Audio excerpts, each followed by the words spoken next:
Olá pessoal, bem-vindos de volta.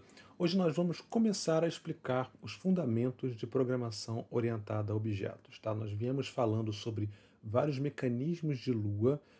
Nós falamos nas últimas aulas a respeito de tipos abstratos de dados e nós vamos dar um passo à frente agora sobre uma maneira de enxergar tipos abstratos de dados que é orientação a objetos. Tá? Bom, princípios básicos. O que é um objeto? Né? O objeto é uma ferramenta de modelagem que vai agregar dados e comportamentos na mesma estrutura. O que isso significa? Né? Na prática, nós vamos ter os atributos de um objeto, tudo isso eu vou mostrar para vocês mais para frente, mas nós vamos ter os atributos do objeto, mais as funções que determinam o comportamento do objeto, encapsulados numa mesma entidade. Tá? O mundo externo, então, não deve conhecer o estado interno do objeto, quer dizer, aqueles atributos que nós vínhamos vendo, né, eles não podem ser revelados para o mundo externo, e isso facilita com que a gente possa trocar objetos de lugar, mudar comportamentos sem que, como o mundo externo não vai estar contando com algo específico de dentro do objeto, a gente tem mais liberdade de fazer trocas e mudanças no nosso código. Tá? E os objetos se comunicam passando mensagens uns para os outros através dos seus métodos. Para criar objetos, nós temos classes. Classes funcionam como um gabarito, né, como um modelo para a criação de novos objetos. Então, as classes são responsáveis por inicializar objetos de uma maneira consistente usando os construtores. E eles podem ter suas próprias funções, podem ser vistos não atrelados a um objeto específico, que são métodos estáticos. Tá? Quando a gente quer, por exemplo, fazer uma operação que não cabe exatamente em um objeto, porque um objeto, a mesma classe pode originar vários objetos separados, né, com dados diferentes. Por exemplo, né, eu posso ter uma classe jogador e essa classe jogador pode instanciar vários objetos jogadores, tá? Todos com a mesma estrutura, porém com dados diferentes. No nosso caso do joguinho que eu estou fazendo lá, a bolinha branca é uma instância de um jogador e a bolinha amarela é outra instância de um jogador, mas os dois seriam da mesma classe jogador. Tá? E aí a gente consegue distinguir os dois objetos, mas são da mesma classe. E os métodos estáticos, conforme a gente vai ver, são métodos que pertencem à classe e podem operar sobre qualquer dado que a gente queira e não precisando instanciar um objeto específico. Dentro de orientação a objeto, nós vamos querer usar alguns mecanismos. Tá? Faltou eu mencionar um aqui, mas eu vou falar para vocês, que é o polimorfismo, mas vamos começar pelo que está escrito aqui. O encapsulamento é uma ideia básica em que os clientes, né, ou seja, quem usa a nossa classe, o nosso objeto, não deve conhecer o comportamento interno do objeto, que é o que eu já falei no slide anterior. Isso facilita muito a gente poder manipular o objeto através da sua interface pública e aí evitar problemas do tipo, se eu estiver contando que existe um dado dentro daquele objeto e eu mudar o dado sem um controle específico, isso pode causar problemas na orientação a objeto, isso é desencorajado. Então o objeto deve se expressar na linguagem do domínio para o qual foi criado. Então a gente tenta subir o nível da linguagem. Quando a gente nomeia os nossos métodos e até os nossos atributos, nós damos a eles né, nomes significativos para que a gente possa, ao escrever o nosso programa, ter um programa que seja mais legível, ou seja, a gente está se expressando. Eu vou dar um exemplo mais para frente para ficar claro sobre essa questão de linguagem, mas o nosso programa vai ficar mais claro. Herança significa que um objeto pode herdar comportamento de outro objeto. A gente tem uma hierarquia de classes, a gente chama de superclasses e subclasses, e as subclasses herdam o comportamento das suas superclasses. Tá? Existem linguagens que permitem herança múltipla, ou seja, uma classe herda de várias classes, mas nós, aqui nesse curso, nós vamos ver apenas herança simples, que é quando um objeto, uma classe, herda o comportamento de uma única superclasse. Tá? Mas, por exemplo, linguagens como uma linguagem que admite superclasses, múltiplas superclasses, são, por exemplo, C++ e Python. Diferente de, por exemplo, Java e C#, que só admitem uma superclasse. E composição é quando a gente faz que um objeto seja composto de outros objetos. Por exemplo, se eu tiver um objeto que representa um carro, eu posso ter um subobjeto que representa um pneu, ou um subobjeto que representa um motor. e dessa forma eu componho, eu pego pedaços menores e componho, faço abstrações mais completas e mais complexas através da composição de objetos. Aqui então tem alguns exemplos, algumas mais umas observações e alguns exemplos. Tá? Então, objetos são criados pela especialização e composição de objetos. Especialização significa herança, quer dizer, um objeto mais especializado, uma classe mais especializada. Ela é uma classe filha, né? Ou ela herda de uma outra classe que tem um comportamento mais genérico.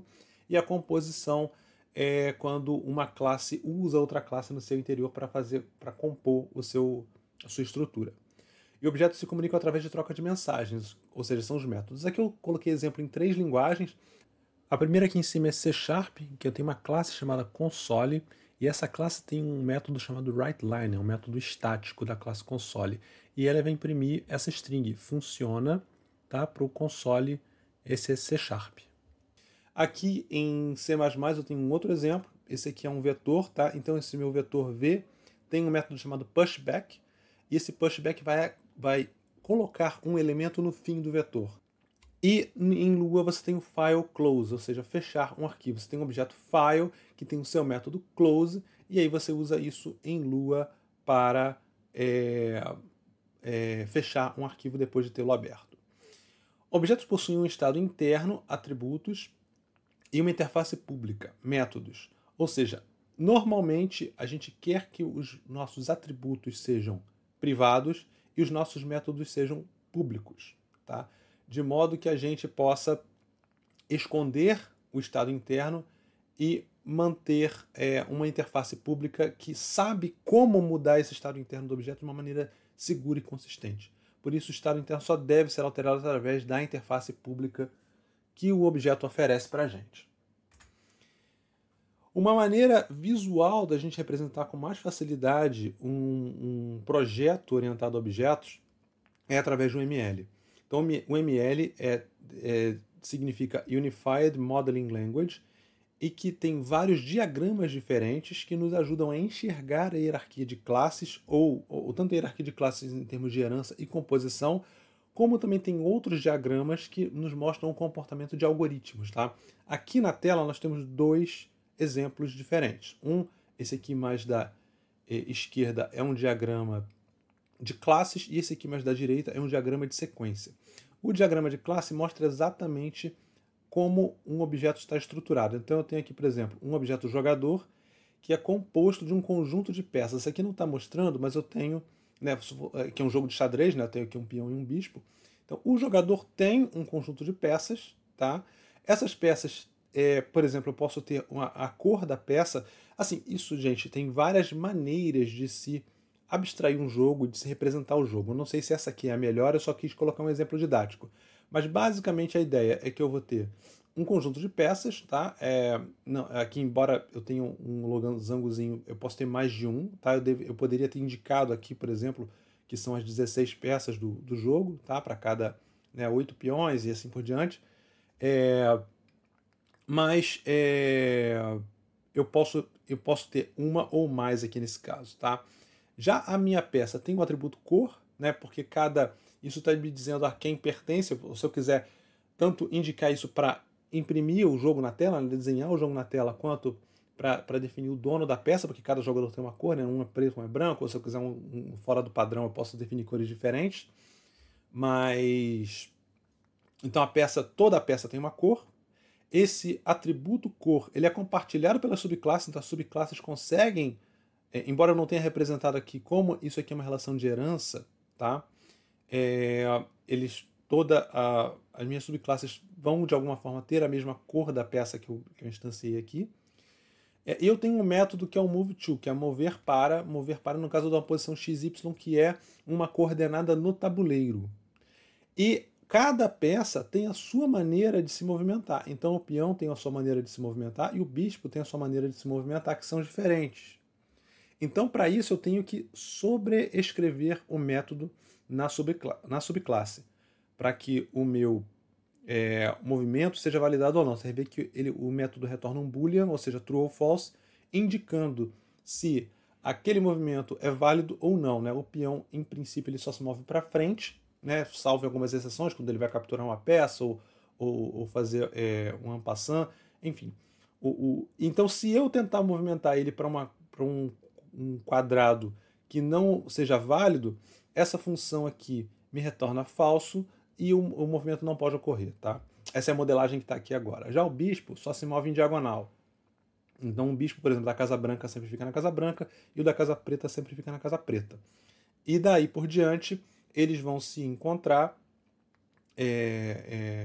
em alguma peça, em alguma casa, e a partir daí o meu movimento tem que ser validado. O XY aqui, esse cálculo do XY vai verificar se eu estou na diagonal da casa que eu estou agora ou não, e aí ele permite ou não o movimento. Tá? Já aqui do lado é um diagrama de sequência, em que eu estou colocando alguns aspectos aqui do meu método Move To. Então tem um jogador, o jogador manda uma mensagem para a peça para ela se mover para uma determinada posição, XY aqui, né? E o que pode acontecer? Né? Aqui eu posso. Aqui eu não fiz a validação que eu indiquei para vocês aqui, eu não estou mostrando nesse diagrama, poderia estar aqui, né? Ó, validar, verificar se o movimento é válido, né? Passando para o tabuleiro em si, ou para a própria peça aqui antes. Tá? E aí, no tabuleiro, o que eu faço? Eu interajo com o tabuleiro falando para capturar a peça que está em XY. Isso aqui é uma mensagem que eu passo para o tabuleiro, tá? O tabuleiro contém todas as peças, e aí ele consegue interagir se tem alguma peça na posição de destino. Se for o caso, eu atualizo o tabuleiro com a captura da peça. Se não tiver nada, eu atualizo só com a nova posição da peça que eu movi. Retorno aqui alguma coisa que eu precisar para a peça, para que ela fique ciente se ela se moveu ou não. E a partir daí do movimento dela, eu verifico se foi fim de jogo. Porque dependendo do movimento, da última captura, eu posso estar em checkmate e eu ganhei o jogo ou perdi o jogo, né? Então eu verifico fim de jogo e daí eu saio do método e faço outra coisa. Mas basicamente essa é a sequência, por isso esse aqui é um diagrama de sequência que a gente está colocando. Uma coisa importante depois dessa explicação toda é o seguinte, a gente se lembrar do que está aqui em cima, tá? Que essa primeira frase aqui é a mais importante de todas. Tem várias, se você for olhar a definição de programação orientada a objetos, você vai ver muita definições distintas, mas eu resumi e gosto dessa maneira de definir, que é a programação orientada a objetos é uma ferramenta de modelagem que agrega dados e comportamento. Basicamente isso. Isso é bem vago, bem abrangente, mas o fato de eu definir ferramenta de modelagem que eu acho que é o principal. Tá? Então, encarar OOP como OOP em inglês, tá? Object Oriented Programming. Você vai ver esse termo em vários lugares. Então, é uma ferramenta de modelagem, principalmente essa definição que eu gostaria de enfatizar para vocês, e ela agrega dados e comportamento no mesmo lugar, ou seja, no mesmo objeto. Tá? Vamos voltar aqui. Eu vou mostrar para vocês um exemplinho em Java. Por que Java? Porque Java é uma linguagem em que ela tem as ferramentas de visibilidade e encapsulamento mais bem definidas do que Lua.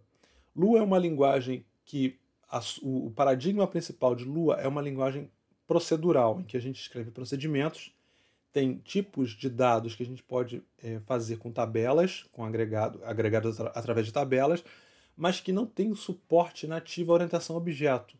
A gente consegue fazer, mas dá um trabalhinho fazer. E Lua não tem alguns mecanismos que Java tem, que facilita a gente entender a orientação a objeto. Então vou mostrar o primeiro exemplo em Java, e vou, a partir do Java, começar depois a migrar para o Lua. Vocês não precisam se preocupar, porque vão ser exemplos simples, vocês não precisam aprender Java, o código, para vocês que têm acompanhado o curso de Lua. Não vai ser um código complicado, vai dar para entender, e eu vou mostrar principalmente os conceitos de orientação a objeto, que são o que a gente quer aqui. Os conceitos vão ficar na cabeça. Claro que se você estiver disposto a aprender Java, vá em frente, procura uma referência legal para dar uma olhada, livros, eu acho que é válido. Mas se você não quiser também não precisa se preocupar, porque o principal eu vou explicar aqui e vocês vão ficar cobertos para o que vai vir a sequência no Lua, tá bom? Então aqui, visibilidade. Visibilidade é uma ferramenta da linguagem que ajuda a ocultar detalhes internos do objeto. Então, nós temos que os membros, sendo membros, podem ser atributos ou métodos. Tá? Atributos são os dados e métodos são as funções que o objeto oferece. Então, os membros podem ser públicos, privados ou protegidos. Membros públicos são visíveis pelo mundo externo, ou seja, quando você declara um membro público numa classe, todo mundo enxerga aquele membro e consegue interagir com ele. Membros privados são visíveis apenas pela própria classe. E pela própria classe mesmo, nem pelas suas subclasses eles são enxergados. Já membros protegidos, eles são visíveis pela própria classe e pelas subclasses, mas não pelo mundo externo. Tá? Normalmente, mas nem sempre, tá? Os atributos são privados e métodos são públicos. Existe a possibilidade de a gente ter atributos públicos e a necessidade, às vezes, de ter atributos públicos? Sim, é uma minoria dos casos, mas sim, isso às vezes faz sentido. E existe a possibilidade de a gente ter métodos privados? Sim, também. Às vezes, muito mais necessidade de ter métodos privados do que atributos públicos. Mas o normal, tá? São a gente ter atributos privados e métodos públicos. Mas você vai fazer o que fizer sentido para o teu problema. Overload é quando você admite que métodos com o mesmo nome, mas com assinaturas diferentes, participem da mesma classe. Tá? Acho que no exemplo que eu vou dar um código para vocês na frente, vai ter exemplo de sobrecarga. Se não tiver, eu tento fazer um rapidinho para vocês. Mas é como se eu tiver duas funções com exatamente o mesmo nome. O que vai diferenciar são os argumentos que ela recebe. E eu consigo na mesma função chamar. Então existe o overload e existe a sobrescrita, que é o que acontece aqui nesse caso, tá? Desse diagrama UML. Eu tenho o método moveTo, passando xy, e eu tenho a sobrescrita, quer dizer, quando eu instanciar um peão, o moveTo do peão vai ser esse daqui. E se for do bispo, vai ser esse daqui. Tá? Que fazem coisas diferentes. Eles não vão usar o moveTo da peça. Tá? Que provavelmente aqui vai ser um método abstrato, ou seja, um método que não pode realmente ser usado. Ele precisa de uma implementação de uma subclasse para poder ser usado. Tá? Isso é mais uma ferramenta que é possível fazer numa linguagem como Java, por exemplo. E nós temos aqui a questão de polimorfismo, que o overload é uma parte do polimorfismo, mas além disso nós temos as referências à superclasse, tá? Peça é uma superclasse de peão e bispo, né? Peão e bispo são subclasses de peça, tá? Então, referências à superclasse podem apontar para objetos de uma subclasse. Isso eu vou mostrar para vocês no exemplo. O nosso exemplo é esse aqui. Eu vou criar uma classe par que tem dois atributos internos, x e y. E nós vamos implementar alguns métodos. Esse aqui vai ter mais métodos lá no exemplo, mas os principais que nós vamos começar é ABS, que vai mostrar o comprimento, né, a distância do ponto 0, 0, quer dizer, da origem do nosso sistema de coordenadas, até o ponto em si, tá? A gente chama isso de distância euclidiana, aquela famosa, né, teorema de Pitágoras, né, soma dos quadrados, raiz quadrada da soma dos quadrados dos catetos. A gente vai fazer isso lá, é fácil. E o toString, que vai só exibir esse par de uma maneira que a gente possa imprimir na tela. Tá? E a classe ponto, né, point, que vai herdar de par. Então, um ponto é um par na prática, mas vai ter mais alguns métodos aqui. Eu coloquei o mirror e o rotate. Eu não lembro se todos esses estão implementados, mas a gente vai colocar lá no exemplo. E a partir daí a gente vai ver como é que é o comportamento do par com o ponto e como é que eles interagem juntos. Tá? Aqui está a classe básica. Vamos lá, vamos dar uma introduçãozinha de Java para vocês entenderem o que está acontecendo. Aqui está a minha classe par e aqui está a minha classe program. Aqui a classe program é onde o programa começa a ser executado. Tá? Então eu tenho aqui uma função main, um método main, e eu aqui instancio um par, crio um novo par, né? Como está aqui dito, né? O meu par P é um novo par nas coordenadas 1, 1 e 1. E aqui eu vou imprimir o par. Tá? O que acontece? Eu já vou chegar nessa linhazinha aqui. Vamos olhar o par aqui dentro. Eu estou definindo dois atributos, x e y, os dois são double, ou seja, são números. Para o nosso mundo de Lua, ele é a mesma coisa que um número, que os nossos números em Lua são todos double. A partir de Lua 5.2 ou 5.3, eu não lembro se é 5.2 ou 5.3, mas nós também temos inteiros em Lua. Mas é meio transparente a maneira da gente lidar com eles. Então, para a maioria dos casos, nós provavelmente vamos estar lidando com um double em Lua também. Todos os nossos números em Lua provavelmente serão doubles, alguns serão inteiros. Então o que acontece aqui é que nós temos dois atributos, são privados, ou seja, o mundo externo não tem acesso a esses números. Como é que a gente então faz com que esses números tenham algum valor? Nós usamos um construtor. O meu construtor é público, o construtor é uma função, né, é um método que tem... Acho que quando a gente fala de construtor, a gente não diz que é um método, daí eu tenho que relembrar a nomenclatura, mas o construtor é uma função, claro, que recebe alguns valores, pode receber valores, e eu tenho a possibilidade de inicializar o meu objeto. O this é uma referência ao objeto par que eu estou criando. Então, quando eu crio esse P aqui, esse P retorna esse this, tá?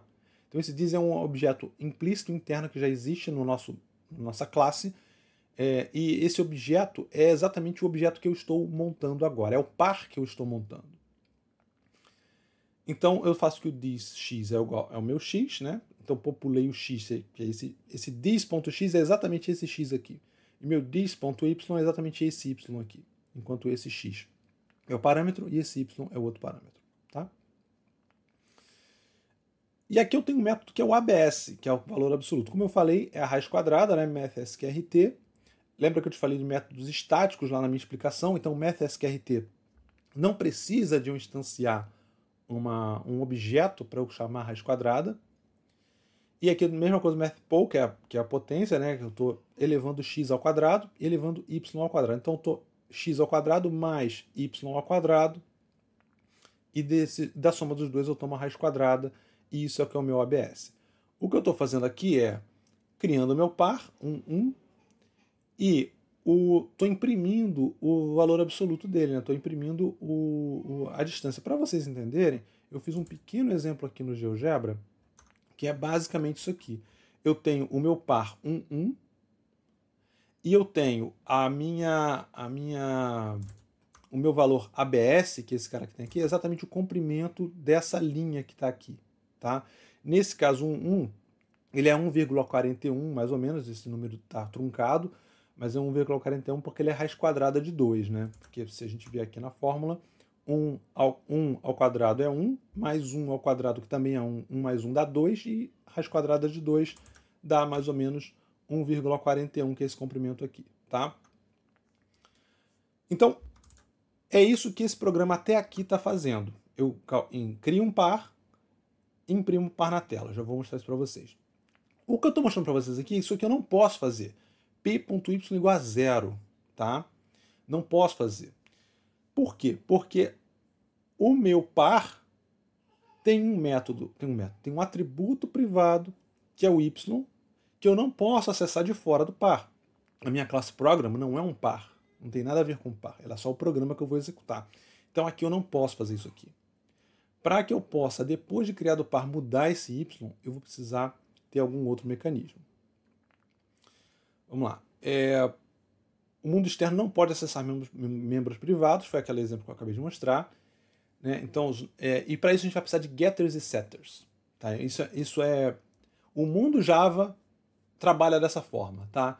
Então, da maneira como eu tenho aqui os meus atributos privados, para eu poder obter o valor deles e mudá-los, eu preciso de ter funções que acessem eles e deixem eles para o mundo externo. Então eu tenho normalmente, isso chama getters, porque ele é um get alguma coisa, e o setters porque é um set alguma coisa. No meu caso, getx, setx, gety, sety.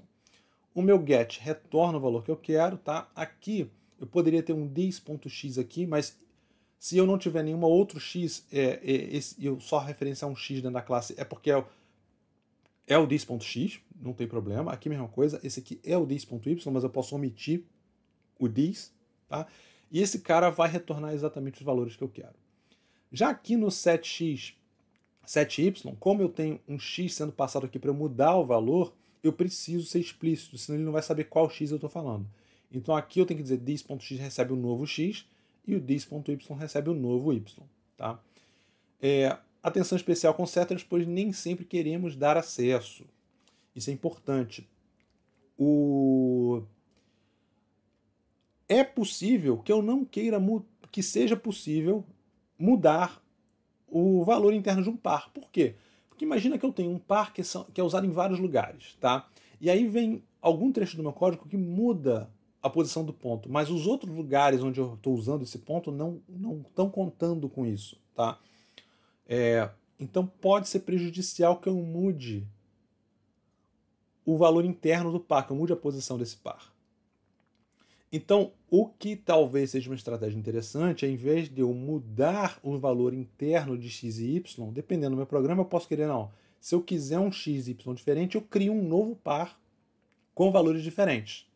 E aí eu começo a trabalhar em engenharia de software como eu não permito que o meu valor seja mudado através de um 7x, 7y e imponho que sempre que eu quiser um novo par, eu crio e o meu construtor resolve isso. Inclusive, eu aqui dentro do construtor posso colocar código de validação para certas situações em que o par seja válido. Por exemplo, se dentro de um programa eu quiser que o par tenha um range de valores que não exceda de um valor ou não seja menor que um valor, eu coloco essa validação aqui e garanto que sempre que um par for criado, ele ou vai gerar algum erro para que eu possa corrigir, ou vai garantir que o par está dentro do range adequado, tá bom? Então, getters e setters padrão, principalmente de Java, C#, muito usado, mas que nem sempre eu vou querer. Se bem que C# tem properties também, que isso aqui é um pouquinho mais interessante, tá? Mas Java isso aqui é muito usado. Herança. Deixa eu mostrar para vocês aqui a função, os pares, né? Deixa eu aumentar aqui. Então aqui eu tenho a minha classe par com o construtor dele. Aqui a minha função ABS, que nem está lá no slide, e aqui a toString, que eu estou colocando. A toString, ela é basicamente para eu poder imprimir na tela, tá? Aqui está o meu program.java, em que eu estou instanciando o par, imprimindo, vou mostrar para vocês, vou rodar isso aqui para mostrar para vocês. Então aqui eu tenho par, imprimo o par usando o toString. Aqui eu tenho o ABS, vou imprimir o ABS. Aqui eu estou mostrando, para imprimir o x e y separadamente, eu preciso usar getters, porque x e y são privados. Em setters eu não posso fazer isso aqui. Por quê? Porque x e y são privados, então não posso fazer. Mas eu posso fazer um 7x, um 7y, né? No caso eu queria colocar 2 e 0, aqui eu coloco 2 e 0, e eles vão ter novos valores. Para imprimir eu tenho que fazer a mesma coisa que eu fiz aqui antes, usar o get x, get y. Eu agreguei mais alguns métodos aqui, né? No caso eu tenho scale, vou mostrar para vocês aqui. Então eu tenho getters e setters aqui, que eu queria, eu já expliquei. Eu aqui tenho isso, setters, e aqui eu tenho mais alguns métodos que eu criei para o exemplo. No caso, o scale, que eu estou colocando um fator, e eu simplesmente multiplico o x e y por esse fator. Então, se eu tenho um ponto 1, 1 e escalo pelo fator 2, o ponto vai passar a ser 2, 2. Translate quer dizer que eu vou pegar um novo ponto e vou somar, aí vou translacionar esse ponto baseado... o meu par, no caso, ainda não cheguei nos pontos, já vou chegar. Mas eu vou translacionar meu par através dos valores x, y dados. Então, o meu x atual vai ser somado ao x que eu estou passando. O meu y atual vai ser somado ao y que eu estou passando. Se você nunca viu essa sintaxe aqui de mais igual, isso aqui é equivalente. Isso aqui é equivalente a isso aqui, tá? Quando a gente usa o mais igual, isso é equivalente ao pegar esse this aqui e colocar ele aqui como mais. Então, essa expressão é equivalente a essa expressão, só que fica mais compacta, tá? Então, isso existe em Java, existe em C++, C#, existe em Python também, é usado assim, tá? Só para vocês ficarem ligados. Em Lua não é possível, Lua não tem isso. Translate. Ah, tá, e aqui é o exemplo que eu ia falar para vocês de sobrecarga. em que eu estou sobrecarregando um método, ele tem a mesma assinatura, né? A mesma assinatura, não, perdão, o mesmo nome, porém uma assinatura diferente. Eu aqui estou translacionando com x e y soltos, e aqui eu estou translacionando, ou transladando no caso, né, com um par. Então, em vez de passar x, y, eu passo um par, e baseado nesse par, eu adiciono x do meu par que está sendo passado e y do par que está sendo passado. Daí eu consigo translacionar. Esse código executa. Então aqui o Java a gente compila com Java C. Tá até aqui minha linha de comando, tá? Vou usar aqui direto. Então com Java C o meu programa, eu compilo o programa. E aqui eu já estou executando ele direto. Na mesma linha eu compilo e executo ele. Quando eu compilar o Java, o programa.java, como o programa.java faz referência, né, ao meu pair, os dois vão ser compilados. Então eu não preciso especificar o pair nesse caso. Tá? Aqui eu estou usando o translate, nos dois casos, né, com um cara e com um par, com um novo par. E aqui eu estou usando o scale de 2. Tá? Vou rodar o programa. Terminando a explicação. Então o Java C compila o programa.java, vai gerar o program.class, que é esse aqui, e o Java Program vai procurar um program.class e vai executar ele. Então se eu rodar esse cara, eu tenho aqui o meu... Só que eu acho que eu executei coisa demais. Eu estou com o exemplo ponto aqui ainda que eu vou mostrar para vocês. Deixa eu tirar isso aqui, só para limpar um pouquinho. Tá, eu tenho um pouco menos de coisa. Então meu par, vamos voltar aqui para cima. Meu par 1, 1, ele é criado, o valor absoluto é a raiz quadrada de 2, que é esse número aqui maior. Lembra que lá no GeoGebra ele está truncado em 1.41, aqui ele está o valor mais aberto. Os getters retornam x e y. Ops, deixa eu chegar para cá. Isso. x, y, 1 e 1. Os meus setters, eu agora estou colocando, setando para 2 e 0. E aí eu estou imprimindo, esse aqui está mostrando a impressão aqui de baixo, né, dessas duas linhas. Então 2 e 0. Agora o meu par é 2 e 0. Quando eu dou scale, ele faz scale sobre 2 e 0. Então eu vou fazer, como é meu scale 2, né, ele vai me retornar 4 e 0. O meu translate, agora 3, 3, 3 mais 4, 0 vai dar 7, 3, né? 4 mais 3, 7. 0 mais 3, 3. E aqui eu vou translacionar novamente, só que agora usando um par com menos 2, menos 1. Então 7 menos 2, 5 e 3 menos 1, 2. Tem minha classe par. Agora, quando eu quiser usar o meu ponto, ele é o quê? Ele é uma subclasse de par. Ou seja, eu pego o par e estendo a funcionalidade de par através do ponto. Então, o meu ponto, ele também tem que receber um xy, porque eu tenho que inicializar o par dentro, entre aspas, do ponto. Não é que existe exatamente um par dentro do ponto, mas como ele herda, eu tenho que garantir que o construtor de par é executado. Né? Esse construtor aqui, que eu declarei, porque eu tenho que definir um valor de... Lembra, quando eu instancio um ponto, eu vou instanciar o valor de xy. Então eu preciso ter um jeito de passar. Só que xy, eles são privados, lembra? São privados. Então a minha subclasse não consegue acessar xy. Embora ele exista, ele não pode ser acessado. Então o que eu tenho que fazer? Eu tenho que chamar a superclasse para inicializar. Essa chamada super aqui chama esse construtor daqui do par. Tá? Então eu inicializo aqui o meu par com xy. E aqui eu fiz o from polar, que é o quê? Eu posso ter uma representação de... Deixa eu fazer um wrap aqui.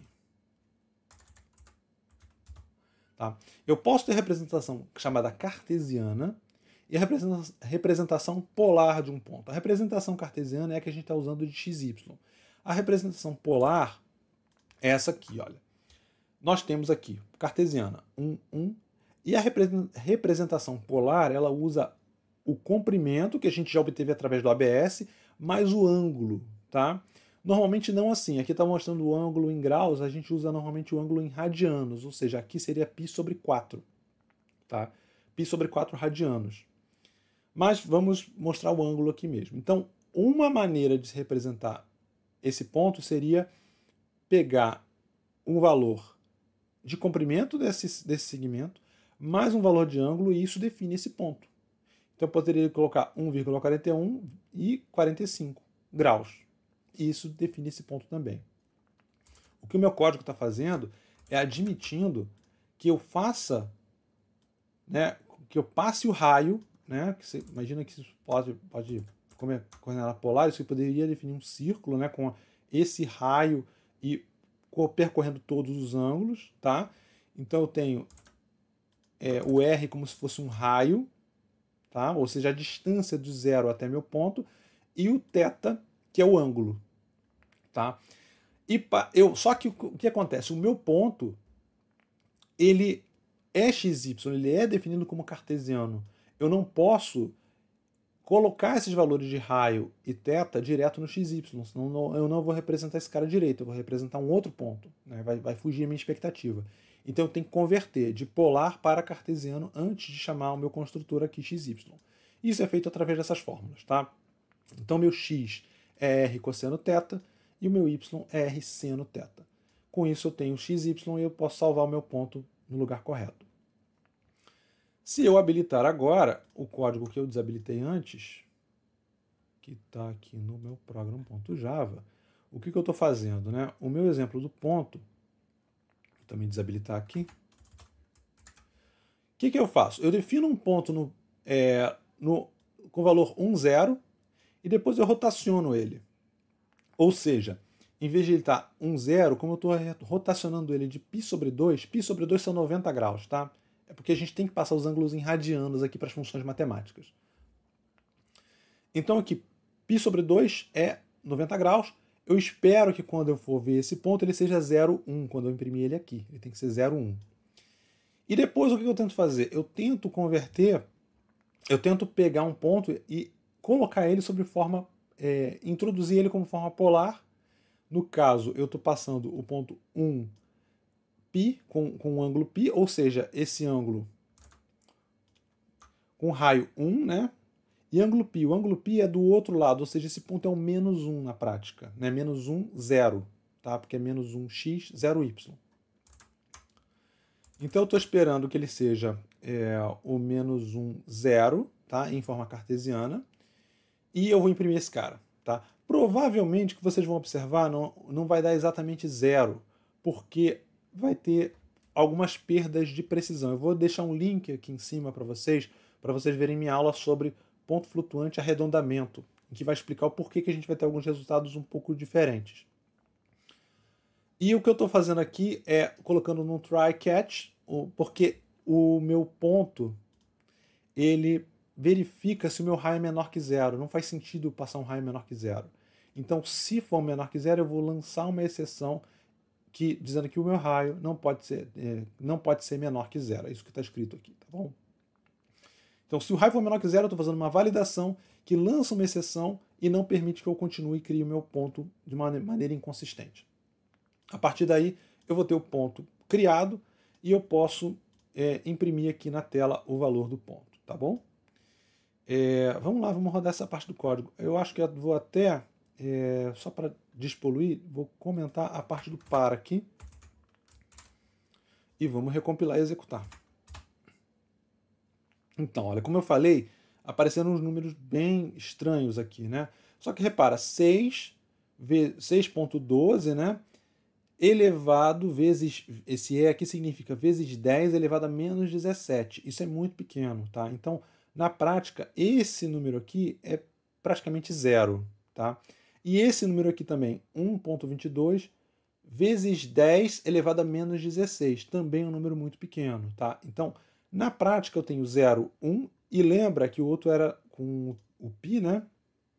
Deixa eu voltar a fazer meu ROP aqui, que eu não fiz também. Então aqui eu estou passando raio 1, ângulo π, que é 180 graus. Ou seja, ele vai cair no meu ponto menos 1, x menos 1, y 0. E com isso eu tenho o meu ponto funcionando direitinho. Aqui eu tenho mais alguns métodos, só para vocês entenderem o seguinte. Eu falei para vocês lá que a visibilidade, né, que um atributo privado não pode ser acessado nem pelas subclasses. E é o que está acontecendo aqui. Quando eu quero... Né, aqui eu estou usando o FromPolar é praticamente um construtor, tá? É um construtor customizado. Ou seja, eu poderia ter criado um outro construtor com outros parâmetros por sobrecarga, é possível sobrecarregar construtores. Mas eu quis deixar claro que eu estou vindo de uma forma polar, é um tipo de documentação. Lembra daquele papo que eu falei lá no início sobre trazer o meu objeto, a minha classe, para a linguagem do domínio onde eu estou trabalhando? Então, quando eu estou lidando com pontos, é comum a gente poder falar de forma cartesiana, forma polar. Se eu tiver com pontos em 3D, a gente pode ter forma esférica, forma cilíndrica, forma retangular, né, ou forma cartesiana também, no caso em 3D também tem cartesiana. Então eu estou trazendo a minha linguagem para a linguagem do domínio que eu estou trabalhando. Tá? Então eu tenho forma polar, forma cartesiana ou retangular. E aqui, o meu mirror, o que ele vai fazer? Ele vai trocar, eu poderia querer fazer assim, né? O meu this.x virar o menos x. Aqui no caso eu não preciso fazer o this, né? Mas, porque é implícito. Mas o que é o mirror em relação ao eixo y? É eu rebater, voltando aqui no meu exemplo, eu rebater o meu eixo y, esse aqui em pé, né? Rebato esse cara para cá, então eu passo a ter o meu, em vez de ter o meu vetor, isso poderia ser um vetor, mas em vez de ter meu ponto nesse lado, eu teria ele desse lado, no menos 1, 1. Esse é o mirror em relação a y. Já o meu mirror em relação a x seria o quê? Eu refletir para baixo, né? Então, se eu chegar esse cara um pouquinho para cima, então se eu fizer um mirror em relação a x, eu bateria esse ponto aqui, tá? Deixa eu retornar ele para o lugar dele. Então, essas operações de mirror, ou seja, mirror é espelho, tá? Espelhamento. Estou espelhando em y e espelhando em x. Como que eu faço? Eu tenho que dar um setx no menos getx. Quer dizer, o getx vai me retornar o x atual e o setx vai alterar esse x. Então, eu dou um setx no menos getx e tenho, usando a interface pública do meu objeto. No caso mirror y é a mesma coisa. Eu dou um set y no menos get y. E aí eu tenho um novo valor de y. E mais um método aqui que eu vou querer mostrar para vocês. Tá? É só mais um exemplo, mas eu tenho o rotate, em que eu tenho um ângulo e vou rotacionar esse cara. Eu usei ele como exemplo? Eu usei o rotate aqui, né? Então a implementação do rotate que eu vou mostrar. Então eu fiz uma rotação de π/2, né? 90 graus. Como funciona isso? Isso aqui, vocês... Para quem saca de matemática vai ser simples, tá? Mas basicamente essa fórmula aqui, você não precisa, se você não saca de matemática, não precisa se preocupar, mas não é difícil também fazer, tá? A gente na prática pega um ponto e faz uma continha.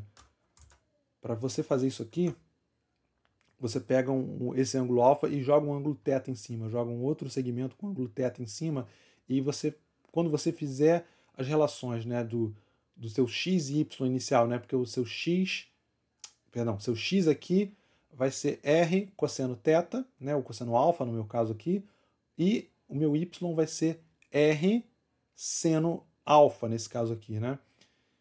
Quando você fizer isso, você depois vai ter uma fórmula de soma de ângulos, né, de cosseno de a mais b, no meu caso cosseno alfa mais o θ que vai ter aqui, e eu vou conseguir separar, encontrar o x0 na fórmula, encontrar o y0 e vai multiplicar exatamente por esses fatores. Se você tiver interesse que algum dia eu explique esse tipo de coisa, coloca nos comentários, porque matemática é legal, eu curto, eu poderia explicar isso para vocês também. Mas, resumidamente, essa vai ser a fórmula. Então, eu tenho x0 cosseno θ menos y0 seno θ para o meu novo x, né? Estou dando 7x. E o meu novo y é x0 seno θ mais y0 cosseno θ. Tá? Com isso, eu vou ter a minha rotação, cujo teste nós já fizemos, e ela bate certinho aqui no menos 1, 0. Tá bom? Uma última coisa que eu queria mostrar para vocês, chamar a atenção, que talvez não tenha ficado bastante explícito, é a possibilidade da gente chamar métodos, qualquer atributo, mas em especial métodos da superclasse através da subclasse. Tá?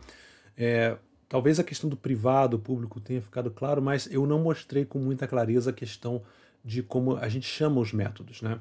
Por exemplo, aqui no meu programa, eu tenho, deixa eu diminuir um pouco a fonte para ficar um pouquinho melhor, mas aqui eu mostrei alguns métodos sendo chamados a partir de ponto, como, por exemplo, o rotate e o fromPolar, que é um estático, e além deles tem implicitamente aqui o toString. Então, aqui, como o toString ele é implícito, porque o mecanismo do Java já chama ele automaticamente, não ficou muito claro que a gente está chamando o toString lá do pair, tá? Mas eu queria fazer mais um exemplo para vocês, só para vocês poderem perceber aqui o seguinte.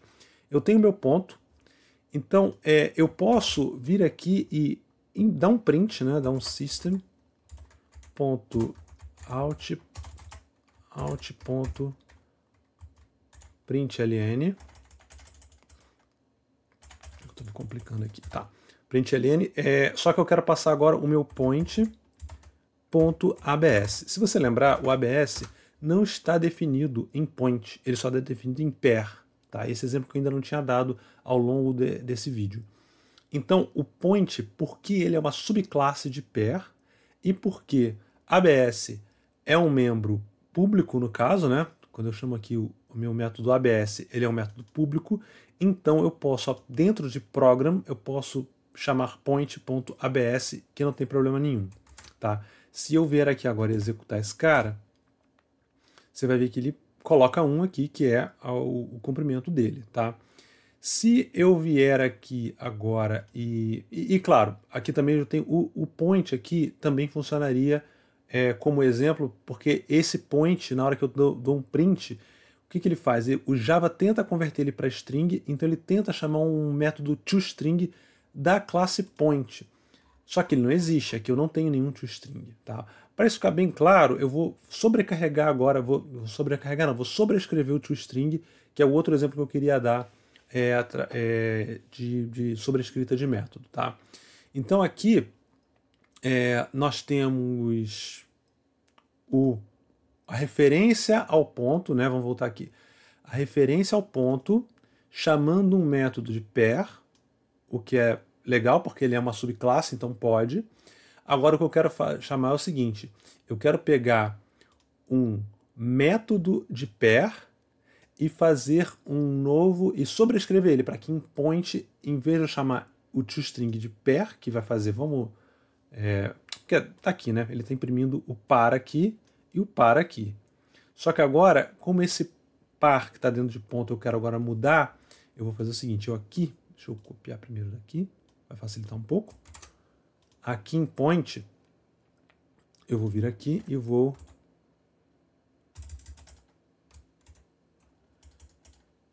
criar outro string. Só que, em vez de eu chamar x e y dessa forma, eu vou fazer o seguinte, eu vou colocar aqui point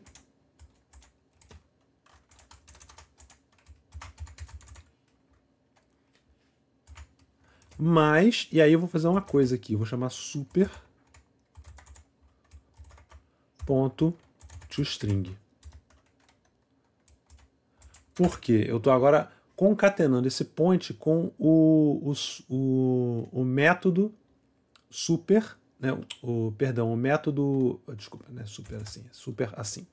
Então eu estou chamando a minha superclasse e chamando a toString da superclasse.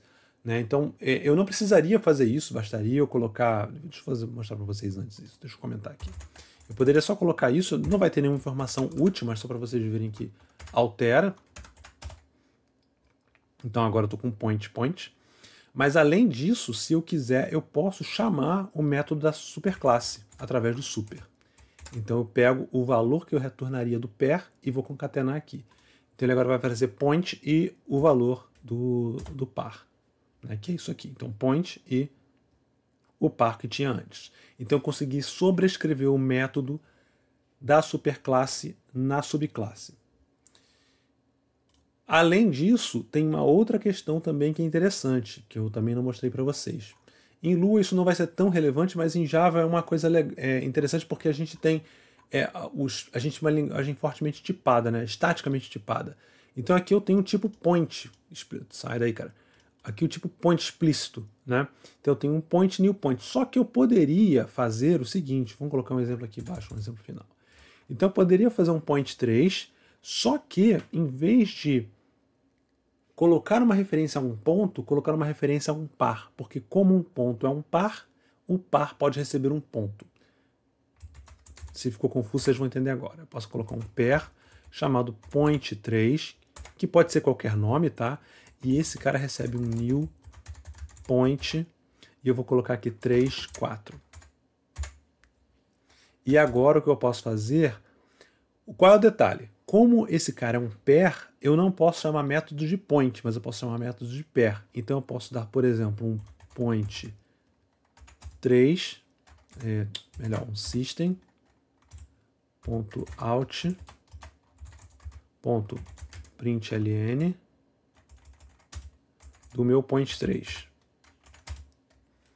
E também posso dar do meu point 3.abs.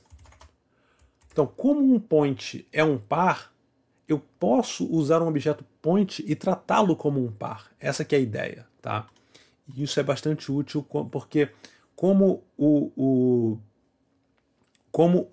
o point sabe que ele é um point, na hora que eu estiver chamando o método print aqui, não, perdão, o método toString aqui, ele vai chamar o toString correto, que é o toString de point e não o de par, tá? Apesar da referência ser de par, internamente ele sabe que o objeto é um point. Vou rodar para vocês para ficar claro.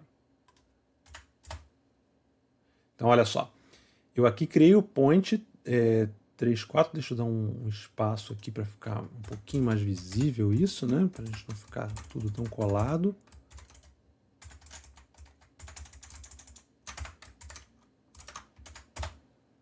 Isso, melhorou. Então, agora eu tenho uma referência a um par, só que o objeto a qual par se refere é um ponto que eu criei aqui. Este ponto eu peço para imprimir ele vai tentar executar, na hora que eu peço para imprimir, ele vai tentar chamar o toString, só que o toString ele chama do objeto real, quer dizer, do ponto. Tá? E esse é o poder da orientação objeto, a gente poder criar uma interface única e na hora de chamar as funções, ele saber encontrar a quem pertence a função, tá? A quem pertence o método corretamente. Então ele chama o método do ponto. E aqui no caso do ABS, ele chama o próprio ABS, porque é o único que existe, que é do par. O ponto não sobrescreve o ABS do ponto. Tá? Então isso isso é chamado polimorfismo, em que eu posso ter várias formas, tá, numa mesma interface. Galera, essa é a minha introdução a... Deixa eu ver se tem mais alguma coisa aqui. Eu tenho herança... foi só isso mesmo. Herança, composição, tá? Composição não tivemos um exemplo aqui ainda de composição, porque eu estou usando tudo por herança de um ponto em relação a um par. Mas nós vamos, na próxima aula, eu vou começar a fazer orientação objeto em Lua e mostrar os desafios e as soluções que a gente tem para fazer em Lua. Então fica ligado, tá? Mas lá em Lua nós vamos pegar o exemplo do jogo que está feito com o TAD, né, nas aulas anteriores, e vamos traduzir esse TAD agora para fazer classes mesmo. Nós vamos criar uma classe ou algumas classes e criar nossos objetos de jogador, criar alguns outros objetos e fazer todo esse mecanismo lá em Lua. E nós vamos ver, nem tudo dá para fazer em Lua. Tem coisas que são relativamente difíceis de fazer em Lua, mas tem maneiras de fazer. Vou mostrar para vocês, tá? Fiquem ligados. E muito obrigado pela presença. Não se esqueçam, se você gostou do vídeo, dá o like, tá? E se você tem acompanhado o curso, tem gostado, não se esqueça de se inscrever no canal, tá bom? Um abraço, galera, até a próxima.